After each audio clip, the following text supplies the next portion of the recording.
नमस्कार, मैं डॉक्टर मुकुल गरोटे। मैंने अपना एक संक्षिप्त में अपना परिचय देता हूँ। मैं एमबीबीएस किया हूँ जीएमसी नागपुर में से। एमडी मेडिसिन मैंने किया है पंडित जवाहरलाल नेहरू मेडिकल कॉलेज और doctor BR Ambedkar medical college Raipur Mekahara Raipur से किया है। और डीएम यानी कैंसर की सुपर स्पेशलाइजेशन मैंने Gujarat cancer research institute Ahmedabad से किया है। तो आज हम एक श्रृंखला लेके आ रहे हैं जिसमें हम हर बीमारी के बारे में संक्षिप्त में बताएंगे, हर कैंसर के बारे में संक्षिप्त में बताएंगे कि इसका लक्षण क्या है, इसके क्या लक्षण होते हैं, कितने चरणों में इसका विभाजन होता है और इसका इलाज किस तरह से किया जाता है, इसका संक्षिप्त में एक मैं बताना चाहता हूँ। तो सबसे पहले हम लोग जानेंगे ब्रेस्ट कैंसर के बारे में। ब्रेस्ट कैंसर आजकल भारतीय महिलाओं में काफ़ी तेज़ी से फैल रहा है। तो इसके लक्षण क्या होते हैं? तो लक्षणों में सबसे पहले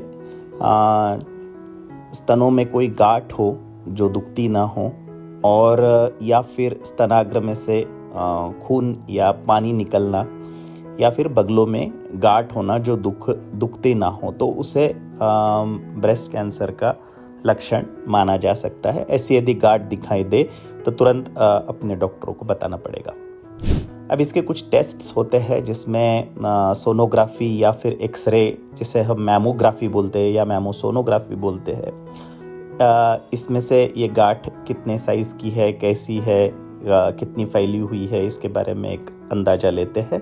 और बाद में सुई की तपासनी करते हैं जिसे हम बायोप्सी कहते हैं। और इस बायोप्सी में से हमें पता चलता है कि ये बीमारी किस स्वरूप की है, ये कैंसर है कि नहीं है, इसके बारे में भी पता चलता है। और इसे चलना किस वजह से मिल रही है, जैसे उसके रिसेप्टर्स क्या है, ER, PR और HER2, ये 3 टाइप के रिसेप्टर्स होते हैं जो हमें देखना होता है कि ये पॉजिटिव है कि निगेटिव है, क्या है।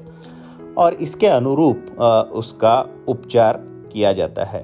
उपचार में 3 प्रमुख प्रकार के उपचार होते हैं। या तो उसे सर्जरी या ऑपरेशन करके निकाल दिया जाता है। ऑपरेशन में पूरा का पूरा स्तन निकाला जाता है, या फिर स्तन को बचाया भी जा सकता है, जिसे ब्रेस्ट कंजर्वेशन सर्जरी कहते हैं। तो जिस प्रकार का टप्पा होगा उस प्रकार से उसका इलाज होता है। अभी प्रथम जो टप्पा है उसमें उसकी जो साइज़ है, ब्रेस्ट के जो लीजन है, कैंसर की साइज यदि 2 सेंटीमीटर से कम हो तो उसे प्रथम चरण या प्रथम टप्पा में गिना जाता है।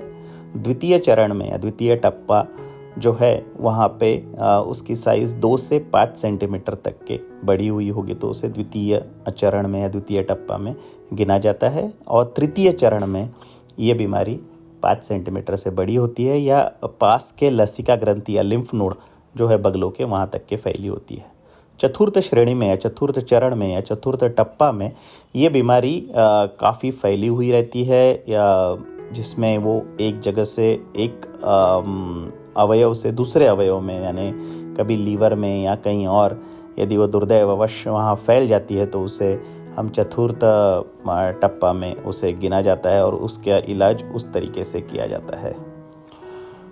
तो कुल मिला के उपचार में सर्जरी, रेडिएशन थेरापी यानी लाइट की थेरापी और कीमोथेरापी जो सलाइन के द्वारा दिया जाता है, वो जिस चरण में बीमारी हो उस चरण के हिसाब से उसे दिया जाता है और प्लान किया जाता है। कभी कभी जो छोटी बीमारी होती है उसमें हार्मोन्स यानी कि कुछ टैबलेट्स जो होते हैं उससे भी ट्रीटमेंट किया जा सकता है। हालांकि हार्मोन्स की ट्रीटमेंट हमें काफ़ी लंबा समय तक देना पड़ता है, 5 से 6 साल तक के उसकी ट्रीटमेंट चलती है। ये बीमारी काफ़ी मात्रा में अभी इसका इलाज हो सकता है। चतुर्थ श्रेणी में भी, चतुर्थ चरण में भी इसके उपचार हो सकता है और पॉसिबल है। तो हमेशा पॉजिटिव माइंडसेट से ही इसे आगे ट्रीटमेंट के लिए आगे जाना यही बेहतर होगा।